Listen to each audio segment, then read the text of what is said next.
Welcome back to a special part 2 episode of the Wild Edible World podcast. Part 2. Part dos. So this is just a little bit of a pickup on our Apple episode. Like I started the last episode with, we knew that it would be difficult to cram everything, even to a long episode like that one was. So we decided, hey, let's do a little bit more, and let's maybe do a little half-C episode, and then some cool stuff that we got going on the second half. Yeah, a little bit of foretelling or foreshadowing for our next episodes too. We got some fun stuff in the works that hopefully will pan out. But yeah, we wanted to talk a little bit more about like history of apples in the America and in North America, and a little bit more about instead of just saying like, hey, you know what an apple looks like, right? You should go eat it. Yeah, go eat this stuff. Well, I've seen some pictures recently in Facebook identification groups of people thinking that they had yellow hawthorns. And they're like, oh, I'm sure these are similar to red hawthorns. I just want to double check. And no, they're yellow crab apples. So I think it might help going over some of the more distinct characteristics of these trees just as a little bit of a refresher. Yeah. And to help us with that, I have an identification book with us to give the proper terminology, and so that it's not just me kind of rambling on what I think a tree looks like. An alligator! No, so if you want to find an apple tree, let's see here. Where we got I should have had this ready. So they're not very tall trees ever, right? So sure. That's one of the things that makes them desirable is that they're usually a height that we can reach and grab the fruit from. So you're going to expect them to be at most 20 feet tall at the peak, but they usually have branches that carry pretty low to the ground. And normally, especially if you go, you can find these in like old retired orchards. That's something we're going to talk about in the history portion, is that there used to be a ton of orchards all across of America, either indigenously cultivated or through the European settlers doing cideries and stuff like that. A lot of them have been retired and are just like ancient old orchards that are just kind of sitting, getting overgrown. But you can find like lots of apple trees sometimes, and they've been trimmed. That's all to say, I guess. You're going to find some of these that might be old, but they're still going to have like low growth because they've been topped off and like cultivated. So the bark is going to be like really dark brown. Sometimes it's got a little bit of reddishness to it, and then it's really scaly. So it's got like scale sections out to it. So I think the alligator thing that you said earlier I feel like that far-fetched. No, but I feel like we've used alligator to describe a different tree too, so I'm trying it's like a bark type, Yeah, that's true. But I think alligator scales are a little bit long and square. True. Whereas these are kind of like they're ovally. Sure. So they're oval scales. But I guess it's alligator enough. You're right. Dense branching patterns. So yeah, they are dense. That is one of the things about apple trees that in cultivation, you typically need to trim them a lot. You want to make sure that there's no intersecting branches. Mm-hmm. Have you ever worked with apple trees before? Oh, absolutely. Yeah. I have so that's something. Okay. So that's something you know about, right? Like you have to keep them pretty well trimmed. I mean, it's the same thing with most plant life. You want airflow to prevent disease and to allow sun to get through to all parts of the plant so that it's active and healthy. So yeah, that's where. And then it's not diverting unnecessary amounts of nutrients to fruit that isn't going to develop completely because there's too much. So yeah, there's a lot of trimming involved in apples. And then so those older orchards, they're going to be much more overgrown. But you're going to find some pretty good apples there. You wouldn't want to do most foraging, any other foraging in old apple orchards. That is a big warning sign. Is like if you find a stand of old crab, I guess not crab apples. They'll be like feral apples, probably more defined. You don't want to do any foraging there because there have been like lead-based pesticides and all sorts of insecticides and shit that have been like outlawed for a really long time. But because of how old these trees can be, there's no telling what was used on them. So you can eat the fruit. The fruit is safe. Yeah. But any other like vegetal foraging on the grounds is recommended against. Yeah, I wonder for how long. Like, I wonder if eventually the something dissipates or it becomes inactive or whatever. I'm just curious. No, that's a good question. I'm pretty sure that a lot of these industrial compounds have really long half-lives. That's why we stopped using them. Sure. Because they do remain pollutants, but that remains to be argued about glyphosate as well, which is a really popular plant herbicide, and that poison. Yeah, poison. Yeah, and it lasts for too damn long. Yeah, too damn long. So let's move on to the leaves. They're serrated, so they're just a little bit. They're oval, but serrated margins, and then they have a lighter colored underside too. Yeah. So they also turn really pretty colors really early. So I think they drop leaf pretty early. Yeah, my tree in the backyard, it's called a Whitney crabapple, and it is it grows like golf ball sized apples that are sweet like a domesticated apple, but the leaves turn like this really, really pretty shade of purple in the fall. But yeah, I mean, they flower really densely in the spring. We talked about that in the last episode. So if you didn't listen to the last episode, what are you doing this far into it? Go back and listen. Go back. Listen to the other one. But let's move on to some of the history of apples in the United States. Like you were bringing that up earlier. There's 4 different kinds of apples that are actually native to the Americas.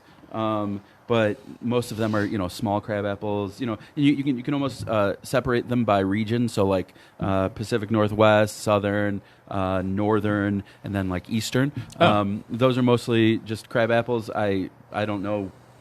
I honestly don't know which of those I've they are had. they are like they are different. So they do have different species names. But yeah, I mean, but most of the apples that we'll find are just like some sort of offshoot from the apple brought over here. Okay. Yeah, they are by European settlers. Yeah, and that's because if you have an awesome thing like cider, and you're moving to a new land, you'll probably want to bring that with you. Yeah, and it's easy to forget that, especially like during eras like Prohibition and everything, that it wasn't just liquor and beer, but there was a ton of cider going around. There was, that's actually the whole basis of the legend of Johnny Appleseed. That it was a basis of cider. It wasn't because people just loved eating apples that much. No, it was because they're that versatile of a fruit to be able to preserve. If you have a root cellar, if you keep them well, they last all winter. You can have a fresh apple in the middle of December if it's stored in a root cellar with the proper like protection and oxygenation and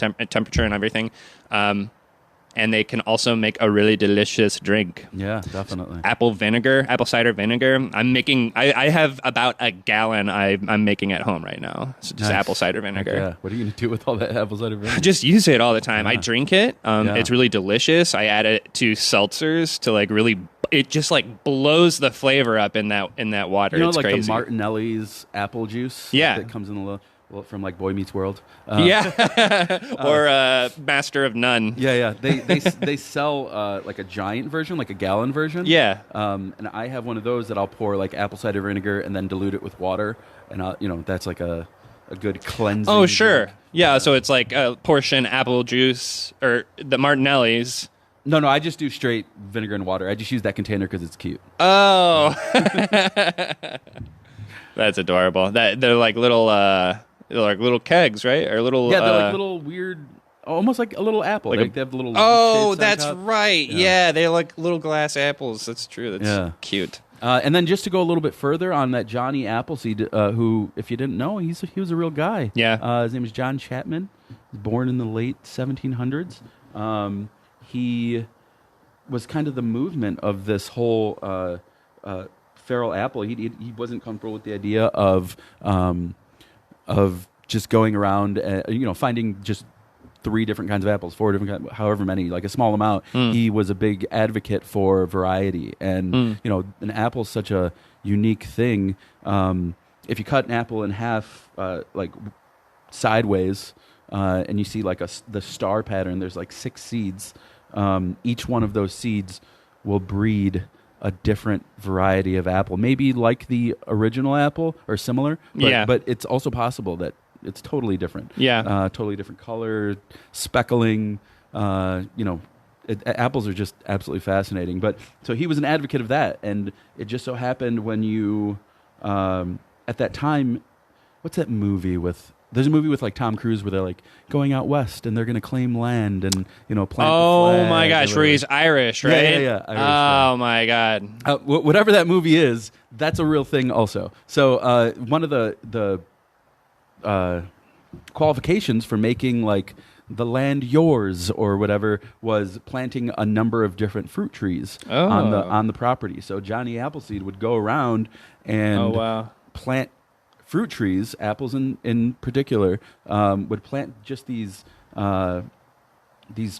feral apple trees, or at least apples that he had no idea what they were going to turn into, and then wait for people. People would then come through and settle the land. Like, oh, hey, this has already started for us. Yeah, that's so cool. I mean, it's colonization, so it's like cool, quote unquote. I love the spreading of apples, but its purpose and subsequent, its consequences are a little murky. Yeah, a little bit. I feel a little weird saying, "Oh, neat, man! Awesome. Cool! But it happened. They're just ready to move in." Like, well, what happened before? At least it's an apple tree. Right. Okay. Yeah. It snowballed a little bit, but yeah. But that's interesting. That's wonderful history to provide that was a real person too. There is lore and mythology. And there is, a lot. There's some truth to some of it too. Like Johnny Appleseed was just a story I heard growing up, and then exactly wearing like a pot upside down on his head or something. Yep, just spitting out seeds as he walked or whatever. I kind of like sometimes mixed him up with Paul Bunyan, and I thought Johnny Appleseed was 20 feet tall or whatever. Giant ox. Giant, a blue ox, an apple ox.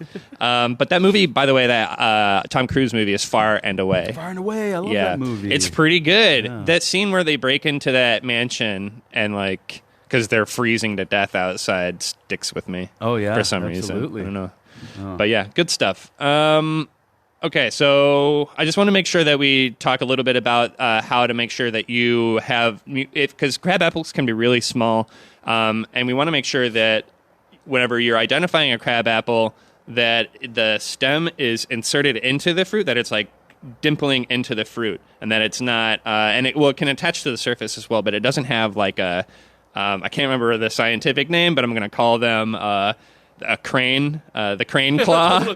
They don't have a crane claw attachment on the top of them connecting the stem to the fruit itself, so it's straight from the stem into the fruit, and then it has the remnant of the blossom. Sometimes it doesn't, sometimes it's just like a little circle. Is that it? Calyx? I mean, maybe. That's ambitious of you, so we'll say maybe. But yeah, there's a couple good ways to identify a crabapple tree, and also it's because I saw, or like I mentioned earlier, somebody mistook it for a hawthorn. Mm-hmm. Hawthorns, like the names say, have a ton of thorns all over them. Thorns, yeah. So if there are no thorns, but there are only little spots on the branches, because apples branches have like little specks all over them, that is an apple. No thorns. So with that, I think we'll close out this first half, and then we'll come back and talk about this really cool book that we got for free.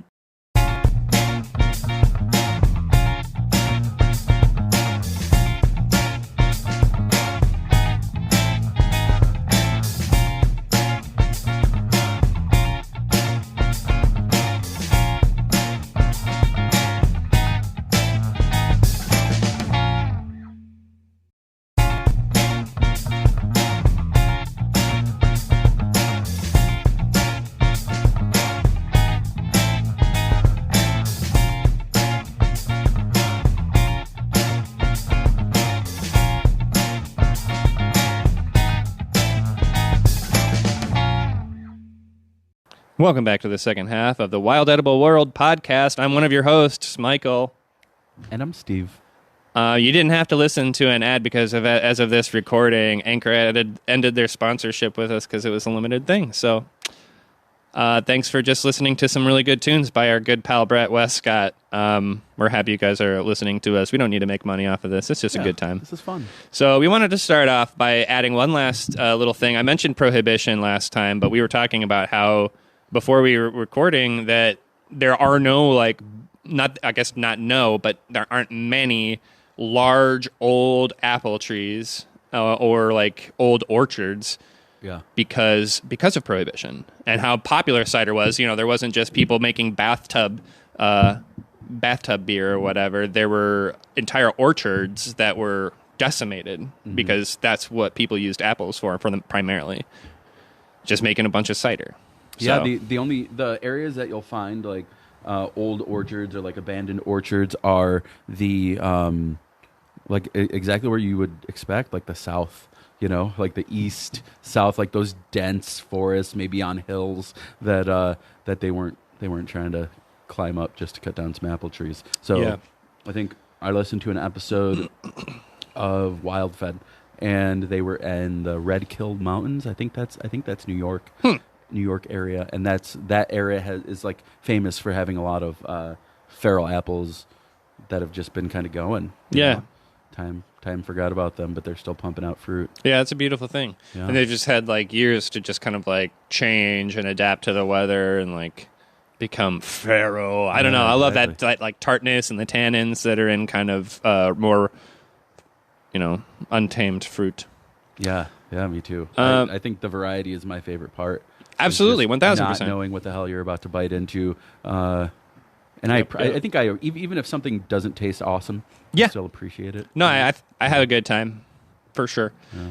I wanted to talk about a little bit. I'm not sure if we specified in the first episode, but just a reminder, and just super clarify that crab apples, feral apples, and apples you buy at the store are all pretty much the same apples. It's just a matter of how big they are is what we use, is how we classify them. And like how controlled their breeding has been. Yeah. If they've been cultivated, like literally cloned and spliced onto rootstock, then yeah, that's an apple.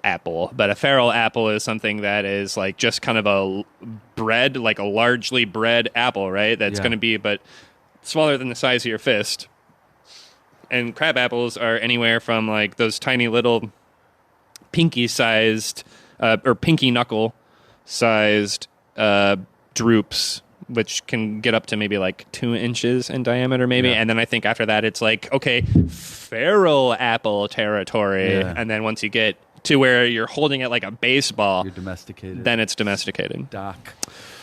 So now to end that verbose sequence, let's talk a little bit about this really beautiful book that we have in front of us. Yeah, the book that Michael's read a couple short passages from, and then we're looking at it's visually stunning, very modern, very clean. Really modern. That's about the best thing I have to say about, or that I'm probably going to say the most about it, is that it is modern. I love how it's organized. It's a single color cover that is a little, I think that's called embossed, where it's pressed into the cover, so it's textured. So this is called Urban Foraging, Find, Gather, and Cook 50 Wild Plants by the author Lisa M. Rose, who I already was familiar with because she has a really good Midwest foraging guide that she wrote, I want to say around 10 years ago. Sure. Like it's not like old, but it's a pretty decent staple guidebook for the Midwest because it is like Midwest foraging. It's going to be the first thing that comes up whenever you Google like, I need to find a guide for the Midwest foraging. Boom, there it is. That's the title of it basically. So, but the way they're organized and designed are completely different.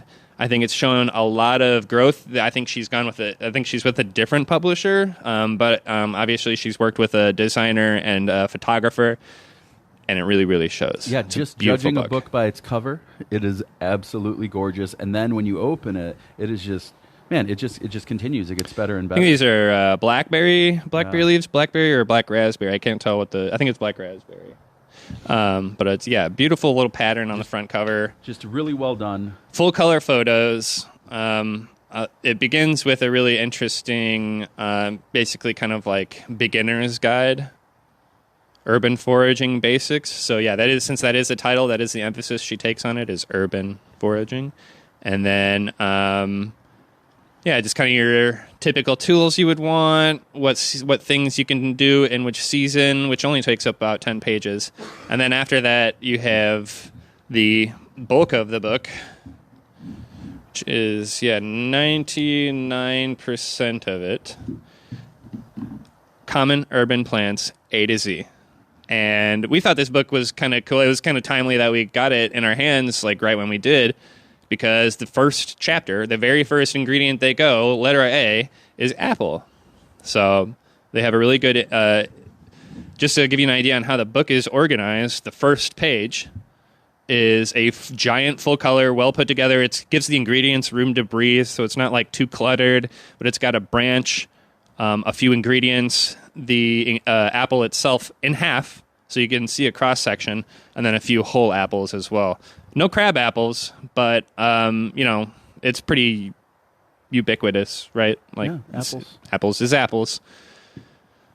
But it also mentions at the top there, so it's got apple, and then right below that, it says immediately, right off the bat, what parts of the plant are edible. And I think that's really cool. I think that's brilliant. I think that's really helpful, really handy, because most of the time that's, people are eager, that's what they want to see, and that kind of, in my opinion, that draws you in. It's like, oh shit, I can eat the bark of this, and of course, once you think about it, apple bark, people use it in smoking, flavoring, all sorts of stuff.